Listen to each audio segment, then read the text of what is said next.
बोललोय जे आहे ते समोर जाणार ना.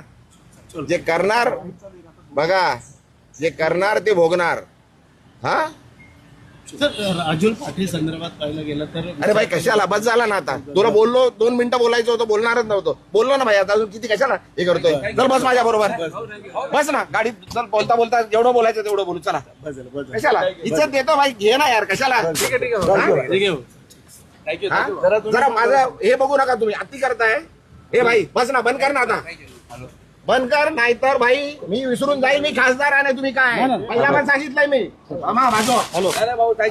इज्जत करतो, इज्जत करा. सांगतोय बरं, तुम्ही उगाच माझ्या पोट घालतात आहे. लिखे रेकॉर्ड कर. इज्जत करतो, उगाच डोक्यात जाऊ नका. उगाच डोक्यात जाऊ नका. घराखाली उगाच देतो, ठेवतोय तुम्हाला, जेवायला देतोय. काय उगाच त्यांच्याकडे जाल. ते बोलतात ना मला, मी बोलणार नाहीये. आता परत आले तर मारून पाठवणार तुम्हाला. पण ते बोलायचं लिहायचं ते लिहा, रेकॉर्ड करा, सांगा तिकडे कमिशनरकडे जाऊन कंप्लेंट करा. इज्जत करतोय तुम्हाला, सहन करतोय. खूप दिवस सहन केलं तुम्ही. हा बाजू कशाला घुसताय. अरे लिमिट आहे कुठल्या गोष्टीची, बोलली आहे ना ती, सांगितलं ना सर्व. त्यांनी काय बोलू दे, अरे काही बोलू द्यायचं. आणि येऊ नका माझ्याकडे काय घ्यायला. आला तर मारणार होता. तुम्ही दिली बरोबर आहे. रेकॉर्ड करा आणि सांगा तुम्ही आता मला विचारायला आले तर मार खाणार. हे लिहून घे, रेकॉर्ड कर. काय करायचंय कंप्लेंट करायची कर. पोलीस आहेत सर्व, त्यांच्या समोर सांगतोय. बस झाला, सहन केलं खूप. हा नमस्कार, जय महाराष्ट्र. जो प्रकार माझ्यात आणि पत्रकारांमध्ये हा झालेला आहे त्याच्यासाठी मी मनापासून दिलगिरी व्यक्त करतो. आणि हा प्रकार का घडला हे जरा आपल्याला सांगू इच्छितो. ज्या दिवसापासून मी शिवसेनेत प्रवेश केलाय त्या दिवसापासून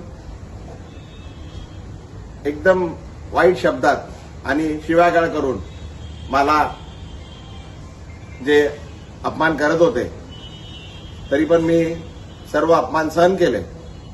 तरी सुद्धा आज सकाळी परत पत्रकार मित्र आले होते.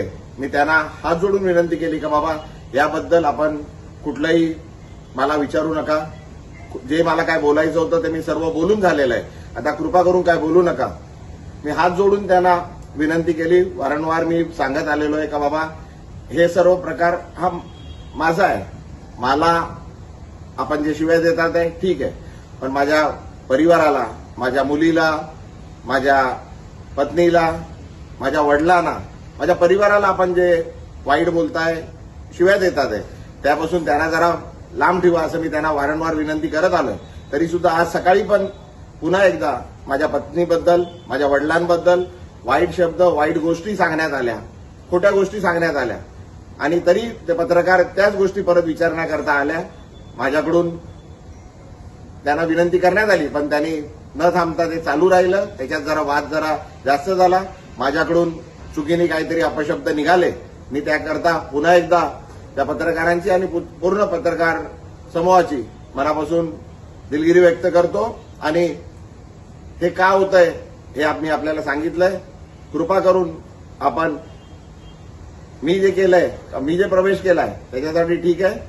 माझ्या परिवाराला, माझ्या मुलीला, माझ्या परिवाराला, माझ्या पत्नीला, माझ्या वडिलांना जे हयात नाहीये, माझ्या आईना आणि माझ्या पूर्ण परिवाराला याच्यापासून जरा लांब ठेवा अशी आपल्याला विनंती करतो.